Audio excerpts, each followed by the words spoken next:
যদি আপনার সন্তানকে আপনি মনে করেন আল্লাহওয়ালা বানাবেন, জান্নাতের রাস্তায় উঠাতে চান, সর্বপ্রথম হলো নিজে নামাজ পড়তে হবে। বেশি কথা নয়, রাসূল সাল্লাল্লাহু আলাইহি সাল্লামের শেষ ওসিয়ত যদি আপনার মধ্যে না থাকে তাহলে মনে রেখে দিয়েন, রাসূল ফিরত নেবেন আপনার থেকে ওসিয়ত। আমার থেকে রাসূল ওসিয়ত ফিরত নেবে, দাও আমার ওসিয়ত দিয়ে আসছিলাম তোমাদেরকে, ওসিয়ত ফিরত দাও। সর্বপ্রথম কথা হলো নিজে নামাজি হব।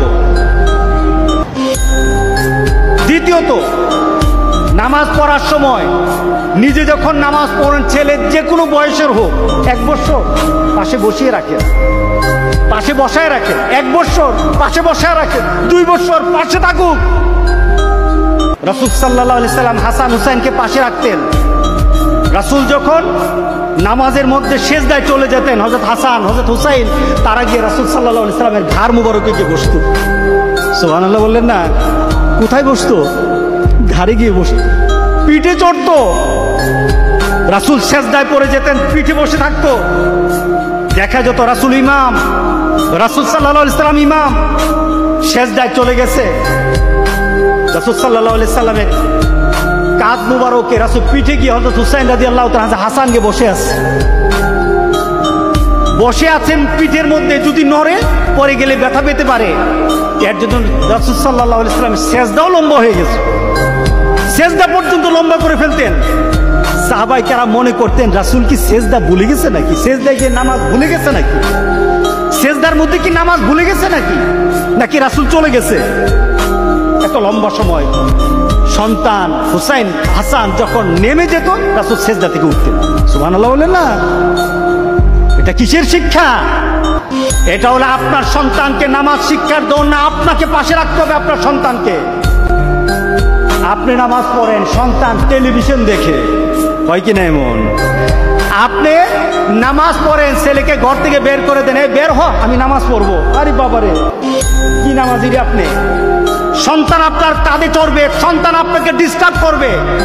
এরপরে দেখবেন সন্তান আপনার সাথে সাথে আপনিও সেজদা দেন, সন্তান ল্যাংটা হয়ে আপনার সাথে সেজদা দেন। কি বলেন? হ্যাঁ, আপনি বিড়ি টেনে দেখেন, আপনি বিড়ি টানেন, আপনার 1 বছরের বাচ্চা বিড়ি টানে, সে দেখবেন কিছুক্ষণ পরে কোনো জিনিস যা পায় এটা টানে। তার মানে কি? বাপের লক্ষ্মী ছেলে। এটা বাপের কি ছেলে? বাপের লক্ষ্মী ছেলে। আর যখন নামাজি, আপনি যখন সেজদা দেন, 1 বছরের সন্তানও দেখে দেখে সেজদা দেয়, তখন এটা আল্লাহওয়ালা ছেলে হবে। এটাই আল্লাহওয়ালা ছেলে হবে। এটাই আমাদের দায়িত্ব। কি বলেন? করা দরকার আছে কিনা বলেন?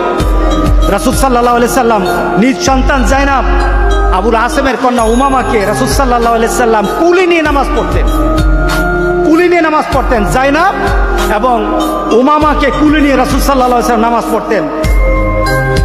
এই নীতি যদি আমাদের ঘরগড়ির মধ্যে আমরা চালু করে দিতে পারি, ইনশাআল্লাহ ইনশাআল্লাহ আমাদের সন্তান আমাদের থেকে নামাজ শিক্ষা প্র্যাকটিস দেখতে পারবে।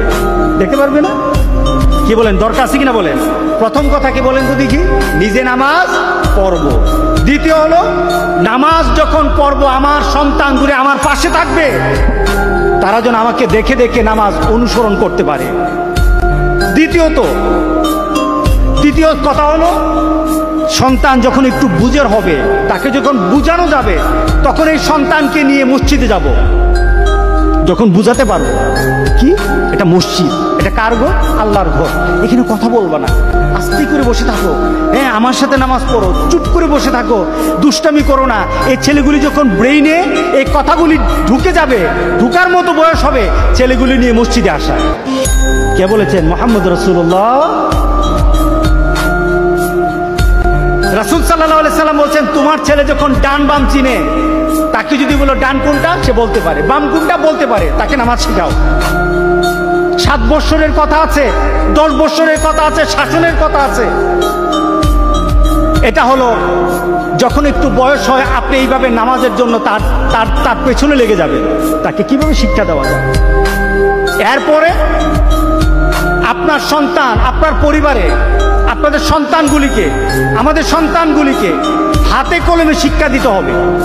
যেমন আপনি নামাজ আদায় করলেন, ছেলে আপনার 4-5 বছর অথবা 5-6 বছরের হোক, এই ছেলেটাকে ডেকে বললেন, বাবা এদিকে আয় তো, একটু নামাজ আরম্ভ করো, আল্লাহু আকবার বলো, আল্লাহু আকবার। সানা পড়ো তো, সানা পড়তে পারে না, আপনি বললেন পড়ো, আমার সাথে পড়ো। এখন সানা পড়লো, বাবা বলো তো আউযু বিল্লাহি মিনাশ শাইতানির রাজিম বিসমিল্লাহির রহমানির রহিম, সেটাও বললো। সূরা ফাতিহা আপনি পড়লেন, যে কোনো একটা সূরা আপনার সাথে মিলালো। এভাবে পড়তে পড়তে আপনি 1 দিন 2 দিন 3 দিন 1 মাস পড়তে থাকেন না? কি বলেন? ছেলেটাকে নামাজ পড়াতে কতদিন লাগবে? নামাজ শিখাতে কতদিন লাগবে? আপনি তাকবীরে উলা দিয়ে বলবেন এইটা হলো প্রথম নামাজ আরম্ভ, আল্লাহু আকবার বলে আরম্ভ করতে হয়। এরপরে সানা পড়ে তাকে শিক্ষা দিলেন, আপনি পড়বেন, সে পড়বে।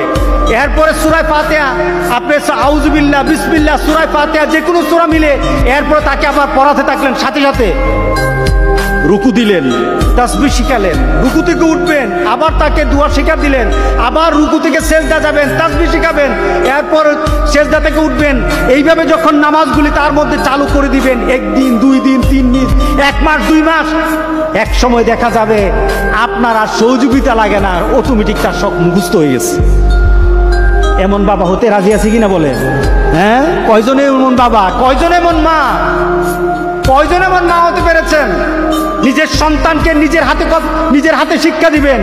রাসূল সাল্লাল্লাহু আলাইহি সাল্লাম নিজের হাতে বলেছেন, আমি নামাজকে তোমাদের জন্য এইভাবে সল্লু কামা রাআইতুমুনি উসাল্লি, নামাজ ওইভাবে পড়ো। রাসূল বলেছেন এটা হলো প্র্যাকটিসের বিষয়, নামাজটা প্র্যাকটিস, নামাজ দেখে দেখে শিখতে হবে। আমি যেভাবে নামাজ পড়ি সেভাবে তোমরা নামাজ পড়ো। বাবা হয়ে আপনি বলতে হবে, বাবা আমি যেভাবে নামাজ পড়ি সেভাবে তুমি নামাজ পড়ো। সুবহানাল্লাহ বললেন না? তখন কি হবে? রাসূল বলেছেন আমি যেভাবে নামাজ পড়ি তোমরাও তেমন নামাজ পড়ো। এটা উম্মতের জন্য। আপনি বাবা হয়ে রাসূলের কথাকে সন্তানের জন্য ছেড়ে দিবেন, বাবা আমি যেমন ভাবে নামাজ পড়ি তুমিও আমার সাথে নামাজ শিখো। আল্লাহু আকবার, আল্লাহু আকবার। ভালো লাগবে, ভালো লাগবে। এমনভাবে যখন সন্তানকে শিক্ষা দিবেন দেখবেন মনটা বড় হয়ে গেছে, আমার ছেলে নামাজি, আমার ছেলে চুল লাল করে না, আমার ছেলে রাস্তায় আড্ডা দেয় না, রাস্তায় আড্ডা দেয় না। আমার ছেলে যদি দিনদার হয় আমার কলিজা বড় হবে। আমি আল্লাহর দরবারে এতটুকু বলার সুযোগ পাবো যে রব্বুল আলামিন আমার সন্তানকে আমি শিক্ষা দিয়ে এসেছি যে আমার মৃত্যুর পর আমার জন্য দোয়া করা। আমি আমার সন্তানকে শিক্ষা দিয়ে এসেছি। পঞ্চম, 4টা বলেছি, আবার বলব। নামাজের মধ্যে, নামাজ যখন ছোট সন্তান আদায় করবে তখন আমাদের তরফ থেকে কিছু ঘোষণা থাকবে। এই নামাজ যদি পড়ো না তাহলে কিন্তু মজা খাওয়াবো, নামাজ যদি পড়ো না এটা কিনে দেব, নামাজ যদি পড়ো না তোমাকে বিভিন্ন জায়গায় নিয়ে যাব, ঘোরাতে নিয়ে যাব। সন্তান চিন্তা করবে তখন আমাকে একটু যদি আব্বার থেকে আদায় করতে হয় তাহলে নামাজ পড়তে হবে, নামাজ যদি পড়ি আব্বার থেকে আদায় করতে পারবো। আর এই আদায়ের পদ্ধতিতে একদিন দেখা যাবে আব্বার থেকে কোনো চাহিদা না, নামাজই তার চাহিদা হয়ে গেছে। কি বলেন? পুরস্কার ঘোষণা, এই যে এই ছেলেগুলি 40 দিন 5 ওয়াক্ত নামাজ পড়েছে, তাকবীর উলার সাথে একটা দিন মিস করে নাই। আমাকে বলেছে বৃষ্টির মধ্যে পর্যন্ত, তুফানের মধ্যে পর্যন্ত তারা এসেছে। আমরা কি পারবো না?